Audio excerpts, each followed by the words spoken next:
பொழுதெல்லாம் நிகரில்ல பக்தி ரசம் கொடுக்கின்ற சக்தி வேலும் நீ துதிக்கின்ற கணமெல்லாம் இனிக்கின்ற இதயம் தன்னை அழைக்கின்ற வெற்றி வேலும்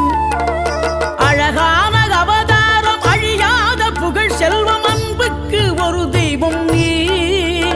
சிறுகுறையதும் இல்லாமல் குலம் காத்து எந்நாளும் அருள் செய்யும் பெருவள்ளல் நீ மலைதோறும் படை வீடு இருந்தாலும் முருகாயன் மனவீடு வந்து அமர்வாய் நீ மயிலேறி விளையாடி சுவையான தமிழ் பாடல் கனிவோடு தந்து தருள்வாய்